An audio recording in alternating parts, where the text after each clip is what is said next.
Welcome back to Open BXRx on BronxNet. I'm your host, Sonyi Lopez, inviting you to get social with us at BronxNet TV on Instagram and Twitter, and BronxNet Community Television on Facebook. Presidential candidate Joe Biden has selected Kamala Harris as his VP, making her the first Black woman and the first Asian American woman to be chosen as a major party's vice presidential candidate. What does the Biden-Harris ticket mean for the Bronx in November's elections? Joining us now to discuss her district, upcoming elections, and more, we have Councilmember Vanessa Gibson. Thank you so much for joining us today, Councilmember. Thanks so much. Good afternoon, everyone.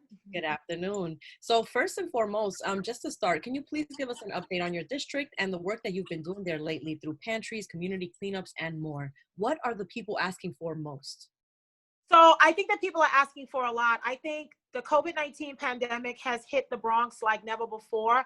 We've lost thousands of New Yorkers to this deadly disease, and a lot of Bronx residents lost their battle to COVID-19. So since March, we've been working with organizations like Food Bank, as well as Fresh Direct, Common Pantry, Eat Clean Bro, so many others giving out food at food distributions, as well as hand sanitizer, face masks to residents and families. We've been working with the administration on opening new COVID-19 testing sites. We have one at Gotham, Morrisania on Girard Avenue, as well as mobile pop-up sites. We have a mobile health facility at River Park Towers that's being utilized by Morris Heights Health Center. So we've done a lot over the last several months, but the goal was to address the pandemic and stop it in its tracks. Understand, what was happening, how people were getting, infected, and really try to get information, accurate information out as much as possible. It's been a real trying time. It's been devastating. We've lost so many people, so many families affected by it, and just their everyday living has been turned upside down. So in recent times, when we passed the budget earlier in July, the budget had a lot of heavy cuts to sanitation and the Parks Department. And because of that, we're getting a lot of calls and inquiries about trash overflowing, garbage bins, garbage everywhere, parks not being clean, garbage not being picked up timely, just all of those things. So we've been working with the Parks Department, the Friends of Four Parks Alliance, I Love the Bronx is Blooming, so many different Friends of Parks groups. And we've been cleaning up Claremont Park, Mullally, McCombs, Joyce Kilmer. We've been doing step streets. It's been a lot of work, but we also want to make sure that we remind our park goers to not only use the trash receptacles and garbage bins, but we really have to take care of our parks since they're so heavily used during this time. Thank you so much for the update, Councilmember. So let's get straight into the upcoming elections. Please remind us of the importance of the Black and Hispanic vote, especially in this election season. So the Black and Hispanic vote has always been important. I think people need to be reminded of the importance of elections, particularly presidential elections. This November, we have the ability to get rid of Donald Trump, the most racist, misogynistic president that was ever elected in modern history. We have seen over the last 4 years this president denigrate women, seniors, LGBT New Yorkers, immigrant families, undocumented New Yorkers. He's used every effort to suppress the vote, to deny opportunities like Social Security and Medicaid and real programs that are safety nets for families across America. And he calls himself the greatest president. It's so untrue. And I think people are now outraged because they've seen with their own eyes what electing a president like Donald Trump has meant for our community and our nation. So people are waking up, and we need to be woke. We need to stay prepared. We need to stay ready because so much is on the line. We have to vote like everything matters because everything matters and everything is on the line. Our children's future, criminal justice reform. This is a president that caters to the big corporations, big banks, and NRA. He calls the NRA good people. That should tell you the type of leader he is. With the election in November of Joe Biden and Kamala Harris, we have an opportunity to bring Democrats back to the White House, as we did years ago in 2008 with Barack Obama. I am proud to be a delegate for New York 13 in Northern Manhattan and the West Bronx, and we are using incredible leaders like our former First Lady, forever First Lady Michelle Obama, to really capture the message for Americans and New Yorkers. So New York has been a Democratic state for years, and that probably won't change, but numbers matter. People have to realize that your vote really does count. This is an administration that is trying every effort to suppress your right to vote. Today just happens to be the anniversary of the women's right to vote. The women's suffrage movement that started here in New York, upstate New York, that gave women the right to vote. Women, Black women, Latinas, Asian American women, Latinx. We all have to be a part of this conversation because it is our children, our babies, and our kids whose futures are on the line in this election.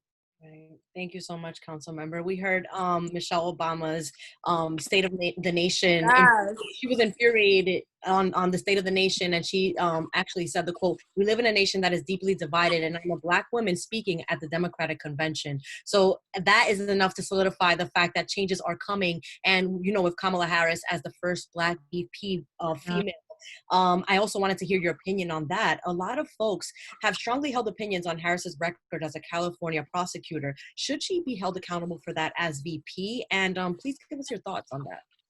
Right. So I think every elected official, you have a record of accomplishment, but you also have a record that you have to stand on and defend.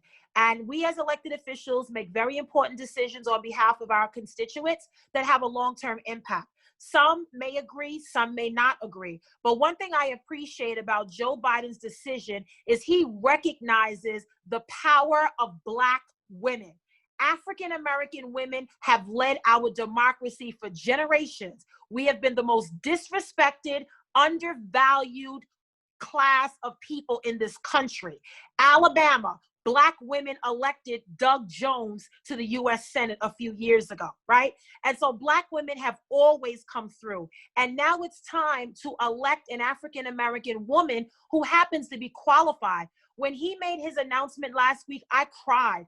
I cried for me, for my daughters, for the little girls in our communities that dare to dream and dare to hope that they can see in their vice president themselves. They can look and see a Michelle Obama, a Tish James, a Kamala Harris, and see themselves and know, I too can do that. It is a gratifying moment for us in history as Black women and women of color. We are stepping up to positions that were never designed for us. We are shattering glass ceilings all over this country, and we are giving little girls hope.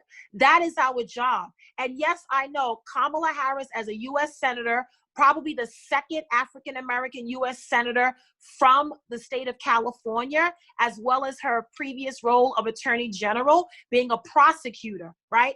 And focusing on criminal justice reform. She is a prosecutor. She is a woman of color, and she's a public servant. She has to go and stand on her record and defend it. But I do think that, you know, she's not perfect. We can't judge her for every decision she's made. During that time that she served as U.S. Senator, I remind everyone that she has had a record of alternatives to incarceration, of focusing on re-entry services and holistic treatment for formerly incarcerated men and women. She's fought against the suppressing the vote and voter disenfranchisement. So I think while some may criticize her for her work as AG, if you look at her record during the U.S. Senate days, you can see that she's obviously been much more progressive. And I think that also speaks volumes to the fact that times are changing. Movements are happening. Black Lives Matter. We're protesting. We're demonstrating for a reason. We're seeing our Black men that are being assaulted by police. We're seeing police being assaulted. We're seeing Black on Black crime in communities of color. Like, all of this is happening for a reason, and we have to use it as a learning lesson, but it also has to be a call to attention and a call to action. Right.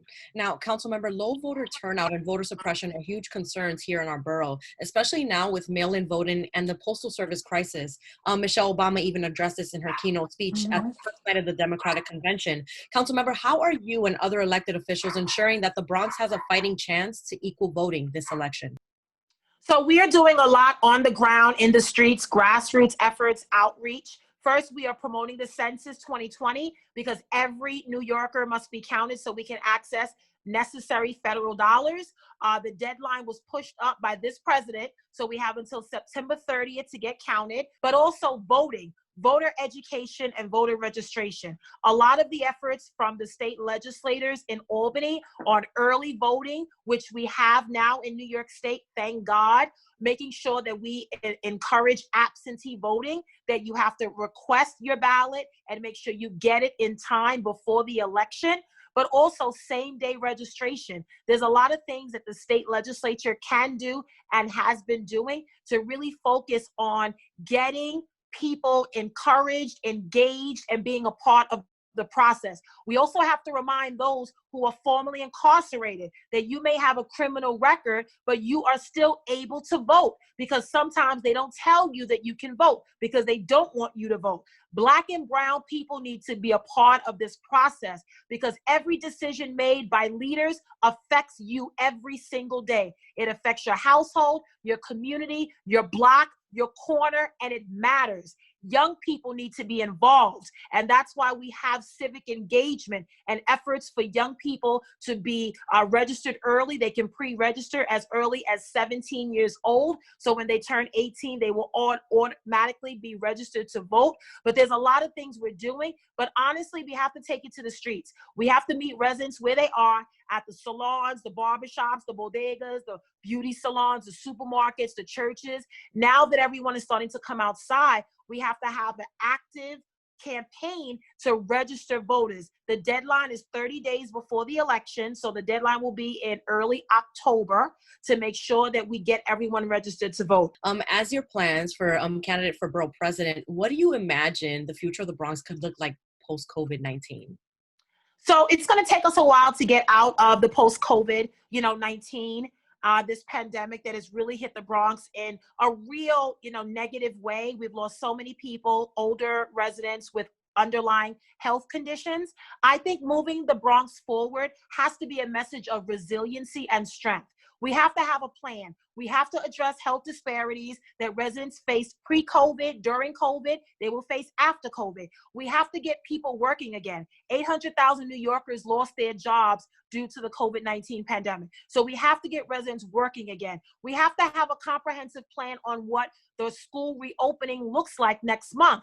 Parents are worried about sending their kids back to a building that's unsafe for themselves and their children. That is a real concern. We have to get back to the basics. We have to have a plan that invests in tenants. If we don't get rent relief, we have to provide all of the options for families to stay in their homes, like legal representation and right to counsel, and supporting them if they have to go to housing court. We have to build economic power and economic wealth in Black and brown communities, home ownership opportunities, community land trusts. We have to focus on worker co-ops. We have to build a job sector that focuses on tech. Right? The tech industry is booming right now, and we have to get a plan for that in the Bronx. We have to take this borough to the next level in what I call the new renaissance. The Bronx has so much beauty, so much diversity. We are a beacon of diversity from all backgrounds and all walks of life. But if you look at the Bronx, there are many people that are struggling, some that are doing okay, and some that are doing far better. We have to level the playing field for everyone to have access to opportunity. So the plan for us as borough president is going to be very ambitious. It's going to have multiple layers, multiple stakeholders, because that's the only way you can get a plan done. You have to address all the issues. I say wraparound services because it's not just one issue, right? You can't talk about quality healthcare without talking about stable housing and quality education and jobs. So all of these things are relative and correlated and have to go hand in hand together. Thank you so much, Councilmember Gibson, for your time. Before we go, how can your constituents get in touch with you and your office if they need help? Sure. So our office remains closed to the public, unfortunately, as we prepare to reopen in September. But you can call our office number 718-588-7500, Monday through Friday from 10 a.m. to 6 p.m. We're working remotely from home. Email is district16bronx@council.nyc.gov. You can also catch me on social media, Facebook, Twitter, Instagram, Vanessa L. Gibson, Councilmember Vanessa L. Gibson. Look me up, Google me, you'll find me. I'm all over. We have a lot of events coming up as we prepare to return students to school. We're going to be giving out book bags, school supplies. We're still cleaning parks on Meaningful Mondays with electeds and Parks Department. We have a lot of work to do, but I am very optimistic because the Bronx has been through a lot.